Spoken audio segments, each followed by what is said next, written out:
नमस्ते बच्चों। हम बात कर रहे थे ठोस अवस्था। लेसन एक था। हमने यहाँ निबिड़ संकुलन के बारे में बात की है कि निबिड़ संकुलन क्या है। दो प्रकार आपको बताए गए थे।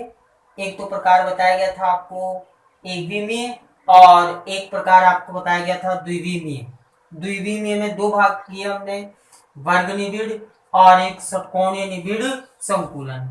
आगे अपना जो थर्ड टॉपिक चलेगा वो है त्रिविमीय निबिड़ संकुलन का चलेगा। देखो, त्रिविमीय निबिड़ संकुलन क्या है। भैया आपने क्या की, एक द्विविमीय परत का निर्माण कर लिया है। देखो इस प्रकार की परतें बन गई, बहुत सारी द्विविमीय परतें हैं। इनका आपने क्या किया, निर्माण किया है, द्विविमीय परतों का निर्माण किया। अब द्विविमीय परतों से हम क्या बना लेंगे, त्रिविमीय निबिड़ संकुलन प्राप्त करेंगे। तो एक इसकी अगर हम इसके बारे में कहना चाहें तो हम ये बता सकते हैं कि द्विविमीय परतों से त्रिविमीय निबिड़ संकुलन प्राप्त किया जाता है। तो देखो, पहला है नंबर ए, द्विविमीय वर्ग निबिड़ संकुलन से त्रिविमीय संकुलन प्राप्त करना। त्रिविमीय संकुलन प्राप्त कैसे करते हैं, वर्ग निबिड़ संकुलन से। तो ध्यान देना भाई, हम क्या करते हैं, द्विविमीय परतें हैं तो द्विविमीय परतों को हम एक दूसरे के ऊपर व्यवस्थित करते हैं। द्विविमीय परतें हैं, इनको एक दूसरे के ऊपर व्यवस्थित किया जाता है। लगातार एक परत ही होगी, एक ऐसी परत और लाएंगे, एक परत और रखेंगे, तो लगातार एक परतों का ढेर जमा हो जाएगा और उसको हम कहेंगे क्रिस्टल कहेंगे। तो इसमें आपको सीधा ये कहना है कि द्विविमीय वर्ग निबिड़ संकुलित परतों को एक दूसरे पर व्यवस्थित करने पर अपना द्विविमीय वर्ग निबिड़ संकुलन से त्रिविमीय संकुलन प्राप्त होता है। तो ये इसकी परिभाषा, आपको इसमें इतना ही बताना है। ठीक है, नेक्स्ट हम बात करते हैं बी की। देखो इसको ध्यान से सुनना भाई, द्विविमीय षटकोणीय निबिड़ संकुलन से त्रिविमीय संकुलन प्राप्त करना। त्रिविमीय संकुलन कैसे बनाया जाता है, द्विविमीय षटकोणीय संकुलन से। देखो ध्यान दो भाई, अब यहाँ आपको क्या पता होना चाहिए, परतों को रखने का क्रम ये पता होना चाहिए जिससे हम संकुलन प्राप्त कर लेंगे। देखो परतों को रखने का क्रम क्या है, पहली परत तो ये हो गई, देखो षटकोणीय परत है। आप जानते हैं एक परत में एक परत में एक अवयवी कण 6 अन्य अवयवी कणों से घिरा हुआ रहता है।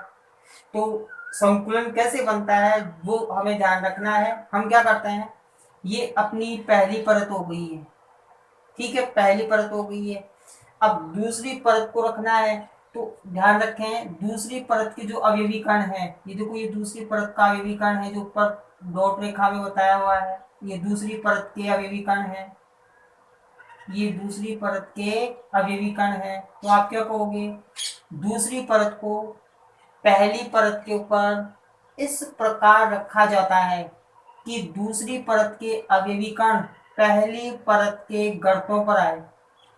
ठीक है, पहली परत के गर्तों पर आए। एक तो परत हमने इस प्रकार रखी। अब तीसरी परत को रखना है, दो परतें हो गई, तीसरी परत को रखने के दो क्रम हैं। तीसरी परत को रखने के दो क्रम हैं। ये दो प्रकार से रखा जा सकता है। देखिए किस प्रकार रखेंगे, नंबर है अपना ए। तीसरी परत को रखने के दो क्रम हो गए। पहला क्रम हम देख रहे हैं जिसको हम नाम देते हैं HCP, और इसको कहते हैं षटकोणीय निबिड़ संकुलन। एक तो क्रम इस तरीके से बनेगा, जो संरचना बनेगी उसको हम कह देंगे HCP। देखो तीसरी परत को रखने का क्रम क्या है, पहला क्रम बता रहा हूं मैं आपको। तीसरी परत को दूसरी परत पर इस प्रकार रखा जाता है कि तीसरी परत का जो अवयवी कण है वो पहली परत के अवयवी कण के ठीक सामने आए। ठीक है, तीसरी परत का अवयवी कण कहाँ आना चाहिए? पहली परत के अवयवी कणों के ठीक सामने आना चाहिए। तो इस प्रकार प्राप्त संरचना को हम HCP संरचना कहते हैं। फिर लगातार ये क्रम चलता रहेगा। ठीक है, 3 परतों को रखने का क्रम याद होना चाहिए आपको। दोबारा सुन लो। त्रिविमीय संकुलन प्राप्त करना है षटकोणीय निबिड़ संकुलन से, तो आप क्या कहोगे? पहली परत पर दूसरी परत को इस प्रकार रखा जाता है कि दूसरी परत के अवयवी कण पहली परत के गर्तों पर आए। तीसरी परत को रखने के 2 क्रम हैं। नंबर 1, पहला जो क्रम है उसको SCP कहते हैं। देखो, पहले में क्या बताना आपको?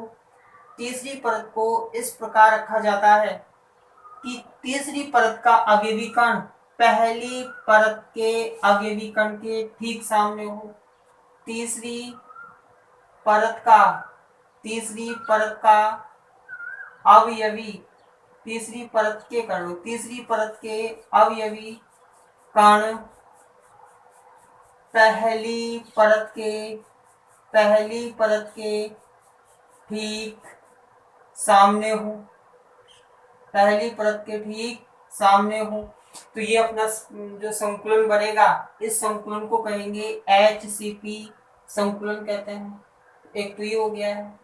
ठीक है, अब देखो इन परतों का क्रम बता रहा हूं मैं आपको किस तरीके से रखना है। मान लीजिए पहली परत तो अपनी हो गई, षटकोणीय है।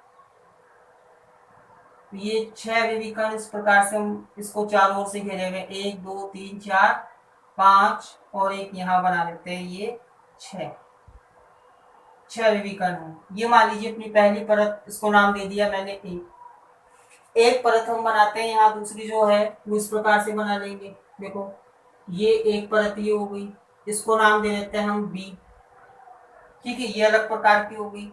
अब तीसरी परत आएगी, वो सेम किसके समान आएगी? पहली के समान आएगी। तो तीसरी परत देखो ये होगी अपनी इस तरीके से 1 2 3 4 5 और ये 6, ये तीसरी परत हो गई। ठीक है, अब देखो पहली परत A, दूसरी B, तीसरी वापस कैसी आ गई? A प्रकार की आ गई। अब आगे कौन सी आएगी? B, फिर कौन सी आएगी? A। तो ये संकुलन कैसा हो गया?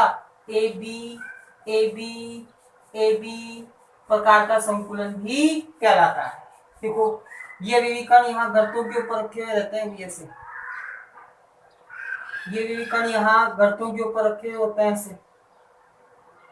ठीक है, गर्तों के ऊपर रखे हुए हैं। तो ये संकुलन AB प्रकार का संकुलन भी कहलाता है। इस संकुलन में देखो, इस संकुलन में SCP में ये SCP संकुलन हो गया। इसमें समन्वय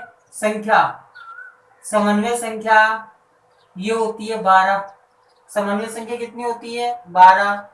अगर हम बात करें कि संकुलन क्षमता कितनी होती है, तो इस परत यहाँ किस में संकुलन क्षमता होती है 74% होती है। कैसे ज्ञात करते हैं आगे बात करेंगे।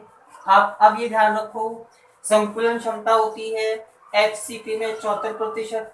और इस प्रकार की जो संरचना है वो के उदाहरण जो लेंगे हम, वो हम ले लेंगे मैग्नीशियम में और लिथियम में। इस प्रकार की संरचना पाई जाती है। एक तो ये हो गया अपना SCP। एक जो है क्रम रखने का, देखो B प्रकार का जो क्रम है वो बनता है अपना CCP। इसको हम कहते हैं घनीय निबिड़ संकुलन कहते हैं। इसको घनीय निबिड़ संकुलन कहते हैं। देखो ये कैसे प्राप्त होता है अपना घनीय निबिड़ संकुलन? भाई तीसरी परत को रखने का क्रम यहाँ चेंज हो जाएगा। देखो सुनना, तीसरी परत को इस प्रकार रखा जाता है, तीसरी परत को इस प्रकार रखा जाता है कि तीसरी परत के अवयवी कण कहाँ जाए? दूसरी परत के गर्तों पर। तीसरी परत के अवयवी कण कहाँ जाए? दूसरी परत के गर्तों पर आ जाए। ठीक है, अवयवी कण है तीसरी परत के, वो कहाँ रहेंगे? दूसरी परत के गर्तों पर रहेंगे। तो संकुलन तो प्राप्त संकुलन को सीसीपी संकुलन कहा जाता है। एक ये हो गया अपना। देखो इसको भी हम यहाँ बना करके बता सकते हैं भाई। कैसे बनाओगे? देखो एक तो मान लीजिए परत अपनी ये हो गई, ये ए प्रकार की मान लेते हैं हम, पहली परत। और एक परत हम ये मान लेते हैं, देखो ये मान लेते हैं हम बी प्रकार की, 1 2 3 4 5 और ये 6, ये बी प्रकार की परत आ गई। तो तीसरी परत को रखने का क्रम भी चेंज हो गया। ठीक है, अब की बार हम ये ले लेते हैं, इसको उल्टा कर लेते हैं। ये सी प्रकार की आ गई, पहली परत ए प्रकार की अलग तरीके से व्यवस्थित है, दूसरी अलग से है। तो ये अभिविकर्ण देखो यहाँ गर्तों के ऊपर स्थित रहते हैं, ये इसके ऊपर, ये यहाँ गर्तों पर रहते हैं ये। तो पहली परत को ए माने, दूसरी को बी माने, तो तीसरी परत कौन सी होगी? सी प्रकार की होगी। अतः इस संकुलन को ए बी सी प्रकार का संकुलन भी कहा जाता है। ठीक है, अब देखो इस प्रकार की संरचना में जो समन्वय संख्या होती है, समन्वय संख्या ये 12 होती है, और संकुलन क्षमता ये अभी आगे ज्ञात करेंगे। फिलहाल आप ध्यान रखो, संकुलन क्षमता कैसे ज्ञात करते हैं, इससे अगला टॉपिक आएगा। इसकी 74% होती है। संकुलन क्षमता क्या होती है ये भी आगे बात कर लेंगे। फिलहाल आप ध्यान रखें, समन्वय संख्या 12 होती है, एक अभिविकर्ण अन्य 12 अभिविकरणों के संपर्क में रहता है, और संकुलन क्षमता 74% होती है। और इस प्रकार की जो संरचना है वो हमें कॉपर में और एजी में मिलती है। उदाहरण यदि हम देना चाहें, इस प्रकार की संरचना कॉपर में और एजी में पाई जाती है। तो ये अपना हो गया है त्रिविमीय संकुलन। ठीक है, इन परतों को लगातार ऐसे हम इसी क्रम में व्यवस्थित करेंगे और एक क्रिस्टल की संरचना प्राप्त कर लेंगे, तो हम उसको कहेंगे त्रिविमीय संकुलन नाम दे देंगे। तो ये अपना निविड़ संकुलन कंप्लीट हो गया। आगे हम बात करेंगे यहाँ पर जो संकुलन क्षमता किसे कहते हैं और कैसे ज्ञात करते हैं।